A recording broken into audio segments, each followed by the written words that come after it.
Hello friends, welcome back to my channel. तो friends, आज की जो वीडियो है, इस वीडियो में हम बिहार सामान्य ज्ञान के कुछ महत्वपूर्ण क्वेश्चन को देखेंगे। जी हाँ दोस्तों, अगर आप बिहार शिक्षक भर्ती 3.0 की तैयारी कर रहे हैं तब यह वीडियो आपके लिए बहुत ही इंपॉर्टेंट है, क्योंकि हमने इस वीडियो में जिन प्रश्नों को लिया है वह आपके एग्ज़ाम के पॉइंट ऑफ व्यू से बहुत ही इंपॉर्टेंट है। और साथ ही में जो आपके TRE 1 हुआ है, TRE 2 हुआ है, उसी के आधार पर हमने क्वेश्चन को सेलेक्ट किया है। तो इस वीडियो को लास्ट तक देखिएगा। चलिए पहला क्वेश्चन देखते हैं। तो पहला क्वेश्चन आपका है कि बिहार स्थापना दिवस कब मनाया जाता है?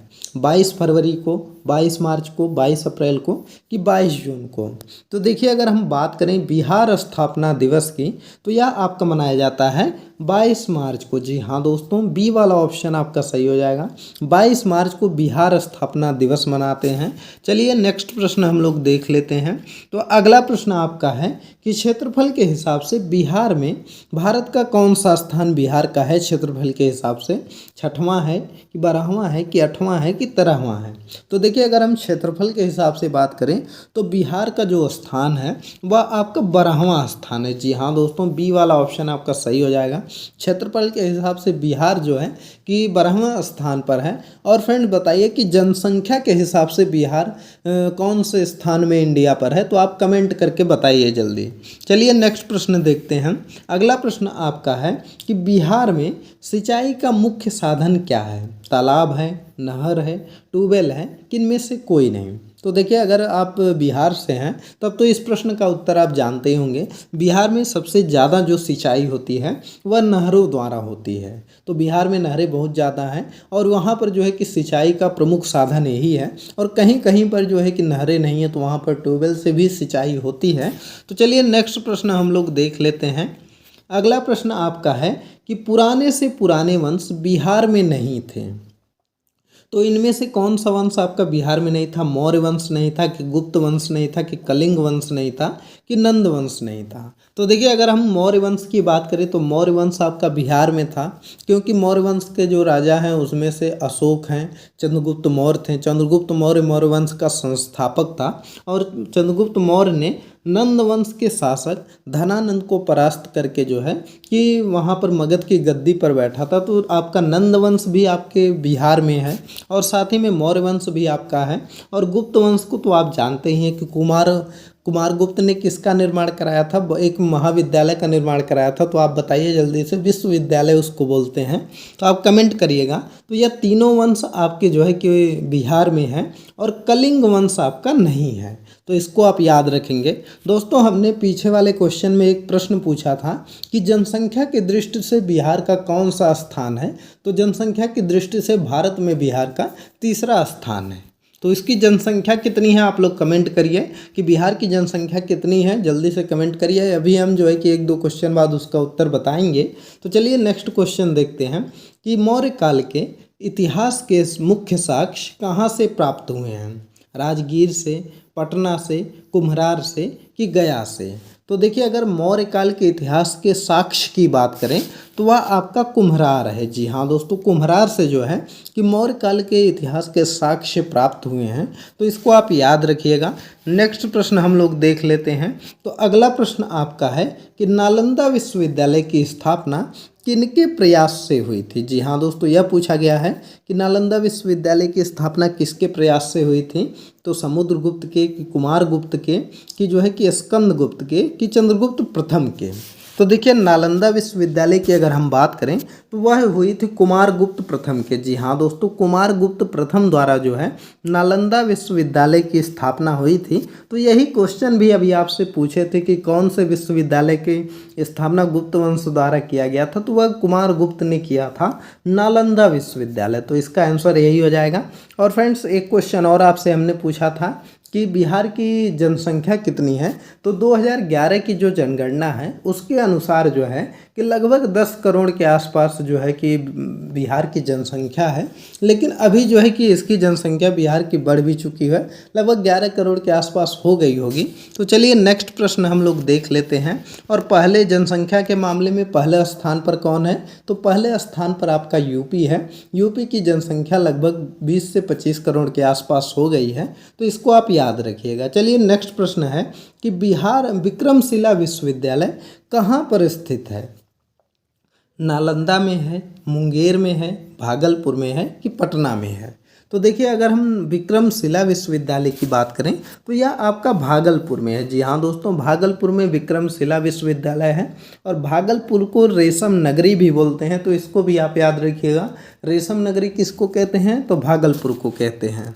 अगला प्रश्न आपका दिया गया है कि बिहार में नुहानी वंश का उदय किसके काल में हुआ था? तो बहलोल लोदी के समय में, इब्राहिम लोदी के समय में कि सिकंदर लोदी के समय में, कि इनमें से कोई नहीं? तो देखिए, जो नुहानी वंश का उदय है यह आपका हुआ था सिकंदर लोदी के समय में। जी हाँ दोस्तों, सी वाला ऑप्शन आपका सही है। सिकंदर लोदी के समय नुहानी वंश का उदय हुआ था, तो इसको आप याद रखिएगा। अगला प्रश्न आपका है कि बिहार के किस स्थान पर जून 1539 में हुमायूं और शेर शाह सूरी का युद्ध हुआ था? बक्सर में, चंपारण में, चौसा में कि मुजफ्फरपुर में? तो देखिए, यहाँ पर हम बात करें कि 1539 में जो हुमायूं और शेर शाह सूरी के बीच में युद्ध हुआ था यह आपका चौसा में हुआ था। जी हाँ दोस्तों, सी वाला ऑप्शन आपका सही हो जाएगा। चौसा में जो है कि यह युद्ध हुआ था, तो इसको याद रखिएगा। और फ्रेंड्स, अगर आप इसका पीडीएफ चाहते हैं तो आप हमारे टेलीग्राम से इसका पीडीएफ प्राप्त कर सकते हैं। डिस्क्रिप्शन में उसका लिंक है। आप हमारे चैनल पर जाकर के, जो टेलीग्राम का है उस पर जाकर के आप उसको डाउनलोड कर लीजिए। और फ्रेंड्स, वीडियो पसंद आ रही है तो वीडियो को लाइक करिए और ज़्यादा से ज़्यादा शेयर करिए। और चैनल पर नए हैं तो चैनल को ज़रूर सब्सक्राइब करिए। अगला प्रश्न आपका दिया गया है कि शेर शाह सूरी को अकबर का पूर्वगामी क्यों कहते हैं? तो देखिए, जो शेर शाह सूरी है यह आपका बिहार का सबसे प्रसिद्ध शासक भी था और सबसे लोकप्रिय शासक भी था। तो इसको हम लोग बिहार का, अकबर का पूर्वगामी इसको क्यों कहते हैं? कि उसने अकबर को प्रशिक्षण दिया था इसलिए कहते हैं, कि उसने अकबर से पहले शासन किया था इसलिए कहते हैं, कि उसने प्रशासनिक नीतियों को अकबर ने अपनाया इसलिए कहते हैं, कि उसके प्रशासन के क्षेत्र में काफ़ी सुधार किए इसलिए कहते हैं। तो देखिए, शेर शाह सूरी को अकबर का पूर्वगामी इसलिए कहा जाता है क्योंकि जो उसने प्रशासनिक नीतियों को अकबर ने अपनाया था। तो इसका ऑप्शन नंबर सी आपका सही हो जाएगा। कुछ ऐसी नीतियां थी जिसको कि अकबर ने फॉलो किया था, तो इसीलिए उसको कहते हैं कि यह अकबर का पूर्वगामी था। अगला प्रश्न आपका है कि बिहार में 16 राज्यसभा सीटें हैं, अन्य किस राज्य से भी इतनी ही सीटें हैं? तो कोई ऐसा राज्य है जिसके पास भी 16 राज्यसभा सीटें हैं और 16 राज्यसभा सीटें बिहार के पास भी हैं? तो पश्चिम बंगाल है, उड़ीसा है, राजस्थान है कि मध्य प्रदेश है? तो चलिए, एक हिंट आपको दे देते हैं कि बिहार जो है कि जब स्वतंत्र नहीं हुआ था भारत, उसके पहले वह राज्य जो है वह बिहार में ही मिक्स था। जी हाँ दोस्तों, वह बिहार में ही मिक्स था। तो वह कौन सा राज्य है? तो वह आपका था पश्चिम बंगाल। जी हाँ दोस्तों, पश्चिम बंगाल जो है कि आपका बिहार में था पहले और जो है कि फिर अलग हो गया था। तो इसी में जो है कि क्या है कि यहाँ पर भी 16 राज्यसभा सीटें हैं और बिहार की भी 16 राज्यसभा सीटें हैं। चलिए नेक्स्ट प्रश्न देख लेते हैं। अगला प्रश्न है कि जैन धर्म के 12वें तीर्थंकर वसुपूज्य की जन्म स्थली कहाँ है? वैशाली है, चंपा है, पटना है कि गया है? तो देखिए, अगर हम वसुपूज्य की तीर्थंकर की जन्म स्थली की बात करें तो वह चंपा है। तो बी वाला ऑप्शन सही हो जाएगा। चलिए नेक्स्ट प्रश्न देख लेते हैं। अगला प्रश्न आपका दिया गया है कि निम्न में से कौन सा महाजनपद, यह एक में हो गया है, कौन सा महाजनपद वर्तमान बिहार के क्षेत्र में स्थित नहीं था? वश, वज्जी, मगध, अंग? तो इनमें से कौन सा है जो कि आपका बिहार, इसमें जो है कि वर्तमान बिहार में स्थित नहीं था? तो वह आपका वश है। जी हाँ दोस्तों, वज्जी, मगध और अंग बिहार के महत्वपूर्ण जो है कि महाजनपद हैं, तो इसको आप याद रखिएगा। वत्स जो था वह शामिल नहीं था, तो इसको याद रखिएगा। अगला प्रश्न आपका है कि बिहार का कौन सा राज्य उत्तर वैदिक काल का एक महत्वपूर्ण राज्य था? विदेह था, मगध था, अंग था कि वज्जी था। तो देखिए उत्तर वैदिक काल की बात करें तो उस समय जो है कि सबसे जो मजबूत वहाँ पर उस समय महत्वपूर्ण राज्य था वह मगध था। तो ऑप्शन नंबर बी आपका सही हो जाएगा। और फ्रेंड्स चलिए एक क्वेश्चन आपसे पूछते हैं कि बताइए कि बिहार का कौन सा ऐसा जिला है जो कि सबसे ज़्यादा गर्म है और सबसे ज़्यादा ठंडा भी है। तो आप कमेंट करके बताइए। 2 प्रश्न बाद इसका हम आंसर बताएंगे। अगला प्रश्न आपका है कि बिहार सहित पूर्वी भारत में आर्यों के विस्तार में सहायक कौन था। तो कृषि का विस्तार था, व्यापार का विस्तार था, साम्राज्य का विस्तार था कि लोहे का उपयोग था। तो बिहार सहित पूर्वी भारत में आर्यों के विस्तार में सबसे सहायक जो था वह लोहे का उपयोग था। तो डी वाला ऑप्शन आपका सही हो जाएगा। अगला प्रश्न आपका है कि बिहार राज्य के आर्यों का आगमन किस काल में हुआ था। उत्तर वैदिक काल में, ऋग वैदिक काल में, महाजनपद काल में कि उपयुक्त सभी में। तो देखिए राज्य में जो बिहार राज्य में आर्यों का आगमन हुआ था इसमें इसकी अगर हम बात करें तो वह हुआ था उत्तर वैदिक काल में। जी हाँ दोस्तों, जो ऑप्शन नंबर ए आपका है उत्तर वैदिक काल, इसी में जो है कि आर्यों का आगमन हुआ था। तो इसको याद रखिएगा। चलिए फ्रेंड्स, हमने जो क्वेश्चन पूछा था कि बिहार का सबसे गर्म और सबसे ठंडा जिला कौन सा है तो वह गया है। गया में सबसे ज़्यादा गर्मी भी पड़ती है और सबसे ज़्यादा ठंडी भी है। तो चलिए नेक्स्ट प्रश्न देखते हैं और अगला प्रश्न आपसे पूछ लेते हैं। तो अगला प्रश्न आपके लिए यह है कि बताइए कि बिहार के कौन सा जिला सबसे पूरब में स्थित है। तो आप अगर जल्दी से कमेंट करके बताइए। अगला प्रश्न आपका है कि बिहार में चिरांद एवं चेचर से किस युग के अवशेष प्राप्त हुए हैं। नव प्रस्तर से कि मध्यवर्ती प्रस्तर से, मध्य प्रस्तर से कि पूर्व प्रस्तर से। तो देखिए यहाँ पर हम चिरांद एवं चेचर की बात करें तो यह जो प्राप्त हुए हैं वह पूर्व प्रस्तर से प्राप्त हुए हैं। जी हाँ दोस्तों, डी वाला ऑप्शन आपका सही हो जाएगा। अगला प्रश्न आपका है कि राजनीतिक रत्नाकर पुस्तक के लेखक कौन हैं। चंदेश्वर हैं, विद्यापति हैं, ज्योतिश्रेश्वर हैं कि हरिब्रह्मेश्वर हैं। तो देखिए यहाँ पर जो सही आंसर आपका हो जाएगा वह आपका हो जाएगा चंदेश्वर। जी हाँ दोस्तों, राजनीतिक रत्नाकर पुस्तक के जो लेखक हैं वह चंद्रेश्वर हैं। तो फ्रेंड देखिए हमने आपसे पूछा था कि कौन सा ज़िला जो है कि बिहार का पूर्वी ज़िला है तो वह किशनगंज है। तो इसको आप याद रखिएगा। चलिए अगला प्रश्न आपसे पूछते हैं कि आप कमेंट करके बताइए कि जो नेपाल है, नेपाल के साथ बिहार के कितने जो है कि ज़िले सीमा बनाते हैं। इसको आप कमेंट करके बताइए। और अगर आपको क्रम भी याद है, कौन कौन से ज़िले वो हैं, नाम याद है, तो आप नाम भी कमेंट कर दीजिएगा। चलिए अगला प्रश्न देखते हैं। तो अगला प्रश्न है कि कौटिल्य की पुस्तक अर्थशास्त्र किस विषय पर आधारित है। तो आर्थिक संबंध पर आधारित है कि विदेश नीति पर आधारित है कि शासन कला के सिद्धांत और अभ्यास पर आधारित है कि धन संचय पर आधारित है। तो देखिए कौटिल्य की पुस्तक अर्थशास्त्र की बात करें तो यह जो आपका आधारित है वह शासन कला के सिद्धांत और अभ्यास पर आधारित है। तो इसको आप याद रखिएगा।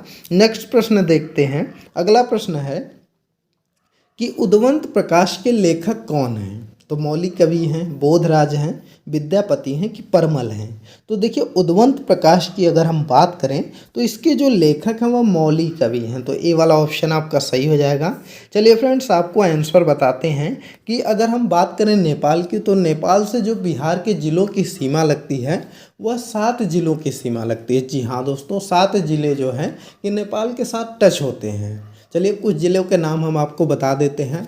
तो उनमें से आपसे पहला जो है कि वह पश्चिमी चंपारण है, पूर्वी चंपारण है, उसके बाद मधुबनी आपका है, मधुबनी के बाद आपका आ जाता है सुपौल आ जाता है, सुपौल के बाद आपका आ जाता है अररिया आ जाता है, किशनगंज आ जाता है और एक ज़िला और है, आप कमेंट करके बताइएगा, उसको हम नहीं बताएंगे। चलिए अगला प्रश्न देखते हैं। अगला प्रश्न आपका है कि मौर्यकालीन स्थापत्य कला के साक्ष्य कहाँ से प्राप्त हुए हैं।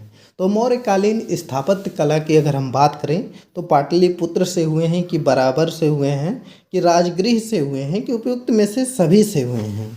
तो देखिए मौर्य काल में स्थापत्य कला की अगर हम बात करें तो वह आपके साक्ष्य प्राप्त हुए हैं पाटलिपुत्र से। ये वाला ऑप्शन आपका सही हो जाएगा। अगला प्रश्न है कि बिहार पर गढ़वालों के आधिपत्य का प्रमाण कहाँ से मिलता है। मनेर के ताम्रपत्र से, कि मुंगेर के ताम्रपत्र से, कि धर्मस्वामिनी के वृत्तांत से, कि उपयुक्त में से कोई नहीं। तो देखिए इसमें से अगर हम बात करें तो इसका जो सही आंसर आपका हो जाएगा वह हो जाएगा मनेर के ताम्रपत्र से। जी हाँ दोस्तों, ये वाला ऑप्शन आपका सही हो जाएगा। अगला प्रश्न आपका है कि बिहार के किस तुर्क राजवंश ने अभिलेख प्राप्त हुए हैं। तो बिहार के किस तुर्क राजवंश के अभिलेख प्राप्त हुए हैं? ममलूक वंश के, खलजी वंश के, कि तुगलक वंश के, कि उपयुक्त सभी के। तो देखिए अगर हम बिहार के तुर्क राजवंश के अभिलेख की बात करें तो वह आपका प्राप्त हुआ है तुगलक वंश का। जी हाँ दोस्तों, सी वाला ऑप्शन आपका सही हो जाएगा। चलिए फ्रेंड्स अगला क्वेश्चन देखते हैं और एक क्वेश्चन आपसे पूछते हैं कि आप बताइए कि बिहार जो है वह यूपी के साथ कितने जो है कि ज़िले जो है कि टच होते हैं यूपी के बॉर्डर से। अब आप कमेंट करके बताइए। अगले प्रश्न पर इसका आंसर हम बताएंगे। चलिए अगला क्वेश्चन देखते हैं कि बिहार के किस क्षेत्र के संबंध में बसाती नूल उन्स एक मूल्यवान स्रोत है? केंद्रीय बिहार, दक्षिणी बिहार, तिरहुत, उपयुक्त में से कोई नहीं। तो देखिए अगर हम बात करें तो इनमें जो दिया गया है कि वसाती नूल उन्स जो है कि मूल्यवान स्रोत जो है वह तिरहुत से है।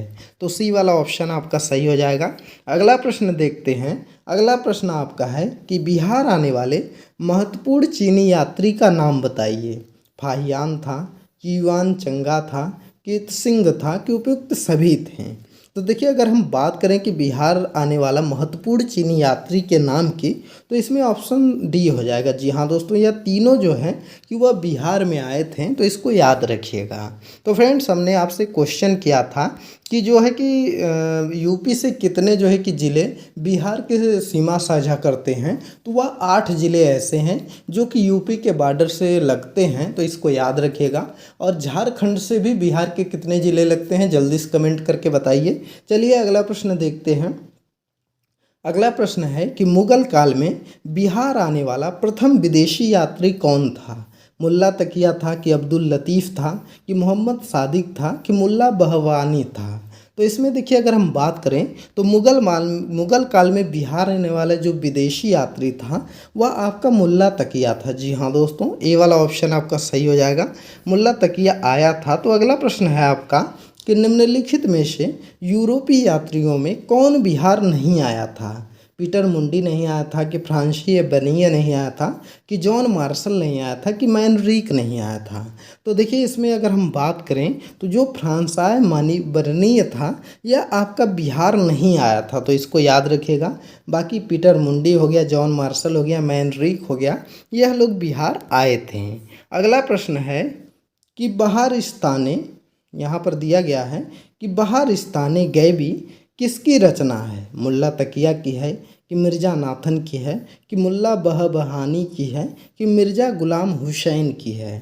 तो देखिए अगर हम बात करें कि जो बहारिस्ताने हैं, बहारिस्तानी गैबी, यह जो रचना है यह मिर्ज़ा नाथन की है। जी हाँ दोस्तों, बी वाला ऑप्शन आपका सही हो जाएगा। अगला प्रश्न आपका है, अगला प्रश्न दिया गया है कि प्राचीन बिहार के इतिहास की जानकारी के मुख्य स्रोत क्या हैं? भग्नावशेष हैं, यात्रा वृत्तांत हैं, अभिलेख हैं, कि उपयुक्त सभी हैं। तो देखिए अगर हम बात करें कि यहाँ पर जो बिहार के इतिहास की जानकारी जो मिलती है वह इन सभी से मिलती है, तो डी वाला ऑप्शन आपका सही हो जाएगा।